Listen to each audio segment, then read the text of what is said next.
জল জীৱন আঁচনি হৈছেগৈ জীৱন নাশ আঁচনি। এয়া খোৱাৰ উপযুক্ত পানী নে? জল জীৱনৰ কাম হ'ল নলেৰে পানী নোলায়, ৰাইজৰ হাহাকাৰ পানী নাই। জল জীৱন মিছনৰ নামত মানকাছাৰত চলিছে কি? জল জীৱন মিছন এতিয়া কমিছন মিছনলৈ পৰিণত হৈছে।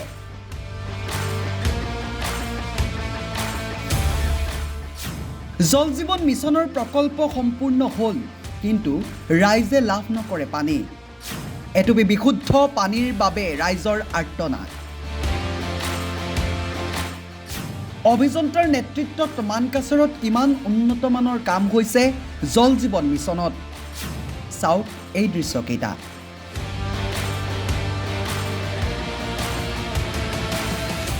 হয়, প্ৰধানমন্ত্ৰী নৰেন্দ্ৰ মোদীৰ সপোনৰ এখন আঁচনি হৈছে জল জীৱন মিছন।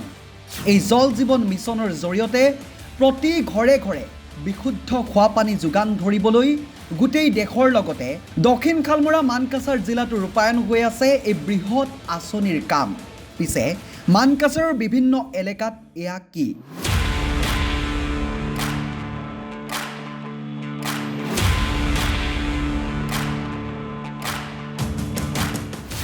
নিম্ন মানদণ্ডৰ সামগ্ৰী ব্যৱহাৰ কৰি জল জীৱন মিছনৰ কাম শেষ হ'ল, যদিও পানীহে নাপালে ৰাইজে। মানকাছাৰৰ বিভিন্ন এলেকাত পানী যোগান দিয়াৰ বাবে চৰকাৰে কোটি কোটি টকা আবণ্টন দিছে। মানকাছাৰৰ সোণৰ কণী পৰা হাঁহলৈ পৰিণত হৈছে নেকি এই জল জীৱন মিছন?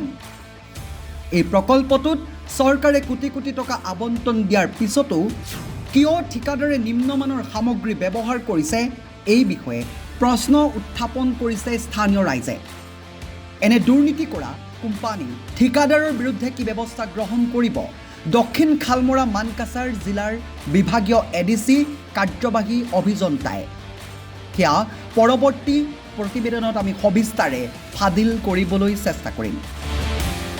আমি দেখা পাইছোঁ যে দক্ষিণ শালমাৰা মানকাছাৰ ডিষ্ট্ৰিক্টত যোন জেজেএম আঁচনি চলি আছে সেইটো কমপ্লিটলি ফেইলাৰ। আমি দেখা পাইছোঁ যে 70% কাম নহওঁতে হেণ্ড অভাৰ কৰি দিছে। ইয়াতে এক্সিকিউটিভ ইঞ্জিনিয়াৰ কি কৰি আছে আমাক ইয়াৰে জবাব দিব লাগে।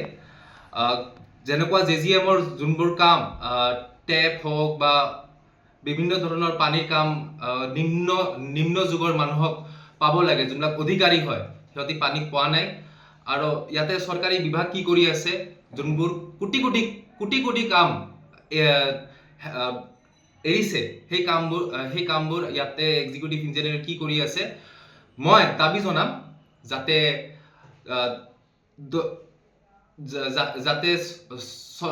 চৰকাৰ আৰু চৰকাৰী বিভাগ আৰু এক্সিকিউটিভ ইঞ্জিনিয়াৰে খুব জলদি এই কামবোৰ ছাকচেছফুলি কৰে, নহ'লে কিন্তু আমাৰ যুৱ কংগ্ৰেছ কিন্তু চুপ বহি নাথাকে। এই জেজিএমৰ বিৰুদ্ধে এটা ডাঙৰ এটা প্ৰতিবাদ ওলাব। মানকাছাৰৰ পৰা ৰাছেল আহমেদৰ ৰিপৰ্ট, সাম্প্ৰতিক বাৰ্তা।